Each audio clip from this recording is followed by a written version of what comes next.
Welcome learners. Today we are going to study about the peasant movements, conceptualizing peasant and peasant movements in India. Welcome learners. Social movements have shaped the world we live in and continue to do so. We often assume that the rights we enjoy just happen to exist. It is important to recall the struggles of the past which made these rights possible. As we know about the 19th century social reform movements of the struggles against the caste and gender discrimination and of the nationalist movement in India that brought us independence from the colonial rule in 1947. Social movements not only change societies, they also inspire other social movements. A social movement requires sustained collective action over time.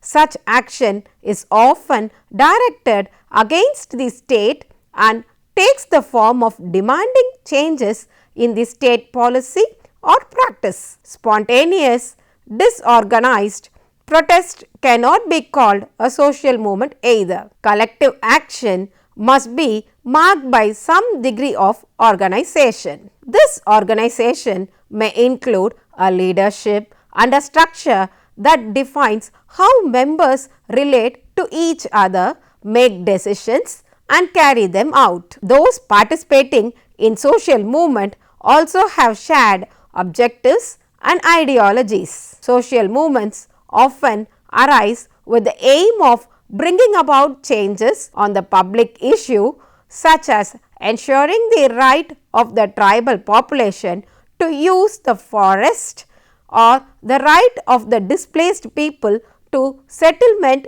and compensation. With this introduction to social movements, we shall now move on to the peasant movements in India. The objective of this session is to study about how the conceptualizing peasant happened and who are the peasants.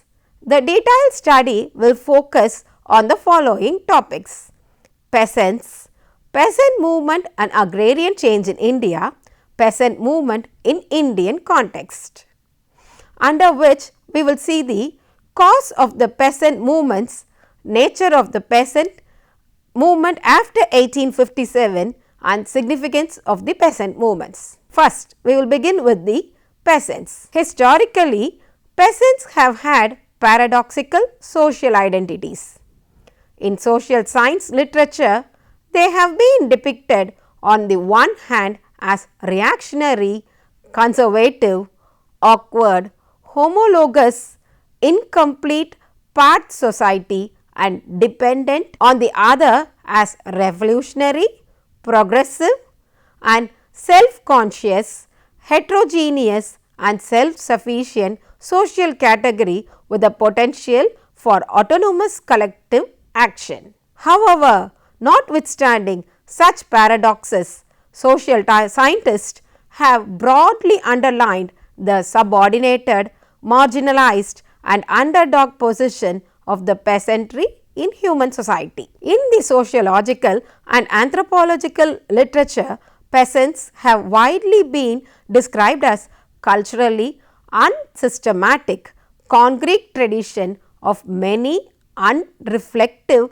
unsophisticated and non-literary, constituting the mosaic of the little tradition, incomplete and a part of society with part cultures. Politically, they are found to occupy an underdog position and are subjected to the domination by outsiders, unorganized and deprived of the knowledge required for organized collective action. In economic terms, they are identified to be small producers for their own consumption, subsistence, cultivators who produce predominantly for the need of the family rather than to make a profit. Historically, peasants have always borne the brunt of the extreme forms of subordination and oppression in the society. However, the specific socio-economic conditions of their existence have largely shaped the roles of the peasantry in social change and transformation. In the context of the 18th century peasantry in France, Karl Marx highlighted that mode of production had isolated them from one another. To him, they formed by simple addition of homologous magnitude such as potatoes in a sack form a sack of potatoes. To Lenin, however, peasantry in late 19th and 20th century Russia was differentiated by the unequal patterns of landholding, income and by their contact with the market as well. To him, there was a striking difference between the working peasant and the peasant profiteers. While the former was a faithful ally of the working class, the latter was an ally of the capitalists. On the other hand, Kautsky has highlighted the process of the dissolution of self-sufficient peasant households in the wave of the penetration of the capitalist urban industry. Increasing rural and urban divide and the growing indebtedness and the landlessness of the peasantry in Russia. Antonio Gramsci has seen the peasantry in the context of Italy as a part of a larger socio-political order and not a discrete entity. Having understood the nature of the peasantry subordination, Gramsci highlighted that their subordination could be broken through the alliance of the workers and peasants and through the development of class consciousness among the peasants. Franz Fanon, while studying the peasantry in the context of Algeria, points out that in colonial countries they play a revolutionary role in bringing about change in the social and political order of the society. To him, peasants are posited to a situation where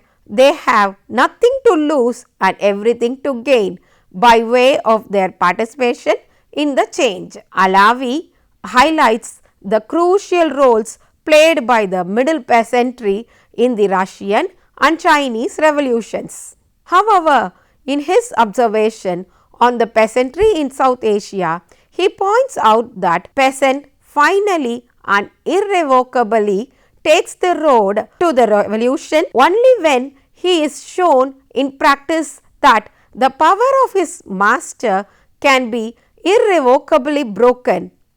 Then the alternative mode of existence becomes real to him. Barrington Moore, while recognizing the revolutionary role of the peasantry in the radical movements, points out that such roles are dependent on the structure of the power and the class alignments within a society. Turning to India, he mentions that because of the passive character of the Indian peasantry and the specific structural features of the Indian society, which is dominated by caste, religion and ethnic considerations, peasantry has not been able to play any revolutionary role in the country. Peasant caste interface in India. In India, the term peasant is ambiguous and used differently by different authors or variously by the same author in different studies. On the one hand, it is used for those agriculturists who are homogeneous with the small holdings operated mainly by family labor, and on the other hand, it includes all those who depend on land holding, including landless laborers as well as the supervisor agriculturist. Peasants in India broadly represent a vast mass of landless agricultural laborers, sharecroppers, tenants, poor artisans and small and marginal cultivators. They have a close social interface with the socially deprived such as the scheduled tribe, scheduled caste and other backward classes and women. The so-called outcast of the Varna hierarchy in the real sense of the term form the core of the peasantry in rural India. In the localized vocabulary, peasants are called by the terms like Kisan, Krishak, Roitu, Shashi, etc., more or less indicating cultivators who cultivate land with their own labor, and also the categories namely Adiyar and Bakshashi, that is the sharecropper and tenant, and the Majdoor or Majur, Kuli, Paid, Krishi, Shramik, etc., the agricultural laborers. These terms signify specific cultural connotation which are more often than not used to indicate the marginalized and the inferior status of these categories in the agrarian society as against the superior categories like Buswami, Malik, Joteda, Bardraluk, etc., whose major source of earning is from the land, but without getting manually involved in the process of cultivation. Thus, peasants are socially and economically marginalized, culturally subjugated and politically disempowered social groups who are attached to land to eke out a subsistence living. The peasant societies in India have widely been affected by the broad process of social transformation caused by the introduction of land reforms,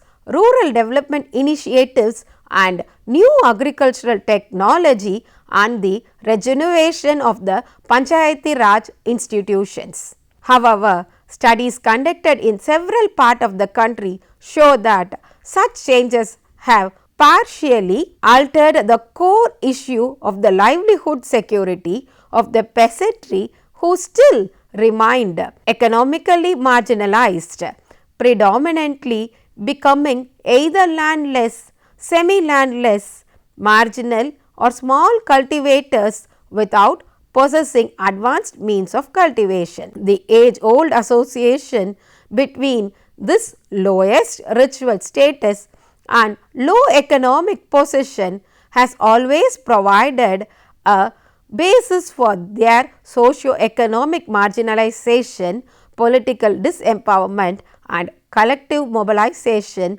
in the peasant movements and in various struggles against their oppression in society. Peasant movement and agrarian change in India. Agriculture is the main source of income for the rural population in India. Still today, more than 63% of the people depend upon the agricultural production for their livelihood. Even though the government of India has been claiming that the industrial, equitable and inclusive growth of social transformation in rural society is still a mirage. However, the agrarian structure has undergone a change from a feudal and semi-feudal structure to a capitalist one. Agricultural production has increasingly become a market oriented since the 1960s.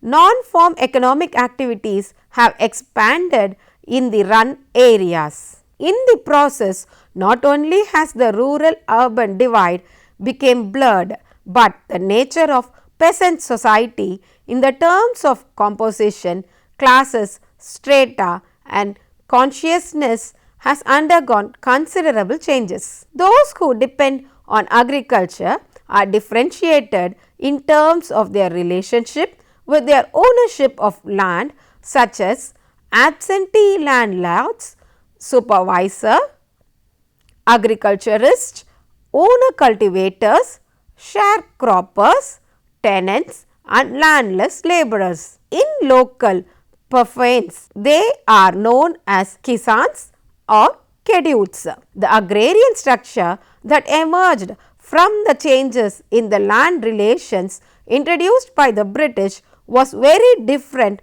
from the preceding period. There were also considerable differences in the agrarian structure in different parts of the country. As pointed out by Bipin Chandra in 1979, it would be difficult to make valid generalization at an all India level about the agrarian structure. However, there were similarities in the structure which is discussed here. The agrarian structure contained the characteristics of being both capitalist and feudalist. The colonial agrarian structure had the zamindars on the top and the landlords who owned the large tracts of the land were also revenue collectors. Many of them were absentee landlords who in turn appointed others to collect the revenue. This led to subfeudation and increase in the number of intermediaries, leading to rack renting and increasing pauperization of the cultivators. Money lenders, traders, speculators and the parasite sections took advantage of the situation, leading to increasing land alienation. Till independence, around 70% of the total cultivated land was owned by the zamindars class in the permanent settlement areas, and in riotwary areas 30% to 50% of the landlords were the owners, who often doubted upon as money lenders and made most of the sources of the rural credit. However, the situation was not good for the landlord class. The stagnant economy resulted in the sharp differentiation within the landlord class. With each economic crisis, many of the cultivating owners and tenants joined the rank of agricultural laborers. Thus, the society was divided into two major categories, with the number of both non-cultivating landlords and agricultural laborers increasing, while the number of cultivating owners actually declined. According to A.R. Desai, even in just one decade, that is from 1921 to 1931, in the British India, the number of non-cultivating landowners increased from 3.7 million to 4.1 million, and the number of agricultural laborers increased from 21.7 million to 33.5 million, while the cultivating owners or the tenants declined from 74.4 million to 65.5 million. The Bengal province alone saw the landlord class increase by 62% and the agricultural laborers increase by 50%, and the cultivating owners and tenants declined by 35%. The result of the differentiation was the landlord class did not have any interest in the land development and cultivation and looked only for the surplus extraction and speculation. There was little interest in investing in land or using the latest innovations to improve the agricultural productivity. Due to these factors, Indian agriculture remained a low productive activity which prevented any capitalist transformation and remained semi-feudal country. The wealth of the zamindari classes was built on the misery of the cultivating class. In 1951,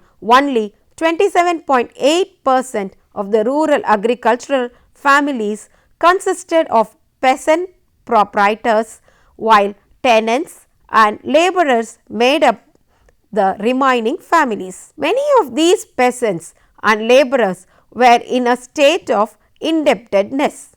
The total rent and interest burden on the peasant amounted to 14,000 million rupees or nearly $5 million per year. The peasantry was increasingly joining the ranks of the agricultural laborers, and many of the cultivating owners owned no or little land. Their numbers kept increasing with ruined peasants, artisans joining them. According to the Agricultural Labor Enquiry in 1951, 19% of the rural families had no land. Among the land owning class, 38.1% had less than 2.5 to 5 acre of land, constituting 5.6% of the total land, while 21% of the families owned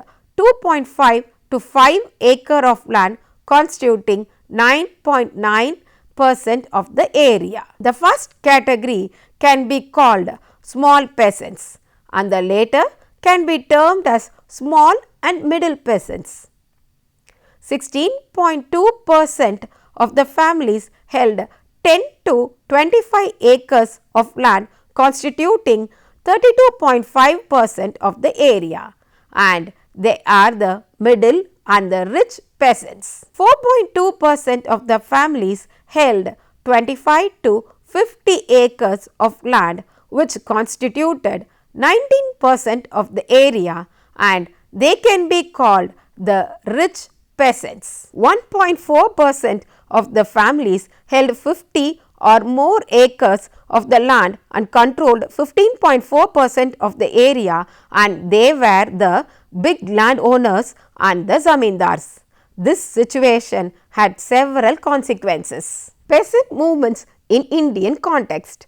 Scholars have viewed peasant movements as a distinct variant of social movements and have endeavoured to analyze these in terms of their linkages with the changes in the organization of production and class conflict. At an operational level, peasant movement has been conceptualized by Singha Roy as an organized and collective effort of the peasantry to bring about changes in the pattern of ownership, control and use of land, share of agricultural produce, wage structure, credit and institutionalized support system, and in the other aspects of socio-economic life that have subjugated them in agrarian society. There is hardly any reported instance or literature on peasant uprising in pre-modern India.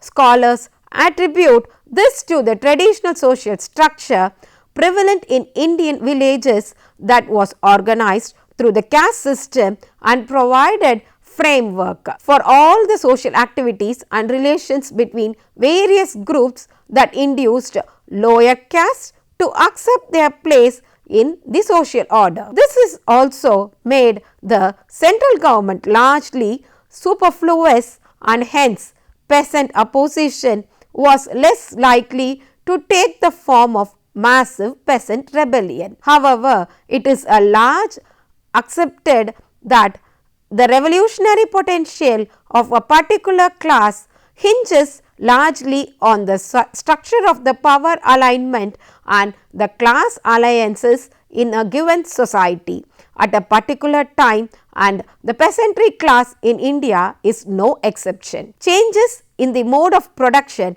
in agriculture has disturbed the traditional agrarian relationships, which also led to peasant unrest. Under the British rule, land became a marketable commodity and commercialized agriculture developed during the late 19th century. The impoverishment of the Indian peasantry was a result of the transformation of the agrarian structure during the colonial period due to colonial economic policies, ruin of the handicrafts leading to overcrowding of land, the new land revenue system and colonial administrative and judicial system. The peasants suffered from high rents, illegal levies, arbitrary evictions and unpaid labor in zamindari areas. In Rayotwari areas, the government itself heavy land revenue. The overburdened farmer, fearing loss of his only source of livelihood, often approached the local moneylender who exploited the farmer's difficulties by extracting high rates of interest on the money lent. Often, the farmer had to mortgage his land and cattle. Sometimes, the moneylender seized the mortgaged belongings. Gradually, over large areas, the actual cultivators were reduced to the status of the tenants at a will, sharecroppers and the landless labourers. The peasants often resisted the exploitation, and soon they realized that their real enemy was the colonial state. The periodic recurrence of the famines coupled with the economic depression during the last decades of the 19th century and further aggravated the situation in the rural areas and consequently led to numerous peasant revolts, peasant struggles. In these struggles, the peasants emerged as the main force fighting directly for their own demands. The movements in the period between 1858 and 1914 tended to remain localized, disjointed and confined to particular grievances contrary to the movements after 1914. Causes of the movements: peasant atrocities. The peasants suffered from high rents, illegal levies, arbitrary evictions and unpaid labour in zamindari areas. The government levied heavy land revenue, massive losses for Indian industries. The movements arose when British economic policies resulted in the ruin of the traditional handicrafts and other small industries, leading to the change of ownership and overburdening of the agrarian land and the massive debt and impoverishment of the peasantry. Unfavorable policies. The economic policies of the British government used to protect the landlords and the moneylenders and exploited the peasants. The peasants rose in revolt against the injustice on many occasions. The nature of peasant movement after 1857. Peasants emerged as the main force in agrarian movements, fighting directly for their own demands. The demands were centered almost wholly on economic issues. The movements were directed against the immediate enemies of the peasants, the foreign planters and the indigenous zamindars and moneylenders. The struggles were directed towards specific and limited objectives and redressal of the particular grievances. Colonialism was not the target of these movements. It was not the objective of these movements to end the system of subordination or exploitation of the peasants. Territorial reach was limited. There was no continuity of struggle or long-term organization. The peasants developed a strong awareness of their legal rights and asserted them and outside the courts. Significance of the movements. The importance of the peasant movements is discussed below. Awareness among the Indians. Though these revolts were not aimed at uprooting the British rule from India, they created awareness among the Indians. The peasants developed a strong awareness of their illegal rights and asserted them in and outside the courts, inspired other revolts. They felt a need to organize and fight against exploitation and oppression. These rebellions prepared the ground for various other uprisings such as Sikh wars in Punjab and finally the revolt of 1857. Unity among the peasantry. Because of the non-differentiation in the peasantry and the all-embracing nature of the anti-imperialist structure, the peasant movement was able to unite all sections of the peasantry, including the landless labourers and its anti-feudal and anti-imperialist crusade. Peasants' voice were heard. Due to the peasants fighting directly for their own demands, their voices were heard. In the Indigo Rebellion, Bardoli Satyagraha, Prabna movement and the Deccan riots, the demands of the peasants were responded to. Formation of various Kisan Sabhas to hear the peasants' demand during the non-cooperation movement. Growth of nationalism. The ideology of non-violence had given much strength to the peasants who participated in the movement. The movement also contributed to the growth of nationalism. Encouraged post-independence reforms, these movements created an atmosphere for post-independence agrarian reforms, for instance, abolition of zamindari. They eroded the power of the landed class, thus adding to the transformation of the agrarian structure. Conclusion: the history of the peasant movements can be traced to the economic policies of the Britishers, which have brought about many changes in the Indian agrarian system. The consequences of the British colonial expansion were felt in the most by the Indian peasantry, and it rose in revolt from time to time. These peasant uprisings certainly did take place, but were not recorded as such under the colonial history, and they were considered act of bandits and dacoits in the official records. A vast amount of information can be found in the archival data, which has only recently been uncovered and written about. India is basically an agrarian economy with the bulk of rural population following the occupation of agriculture. Peasants formed the backbone of the civil rebellions, which were often led by the zamindars and petty chieftains. The best example of this is the revolt of 1857. Another set of peasant revolts occurred primarily on the issue of the religion.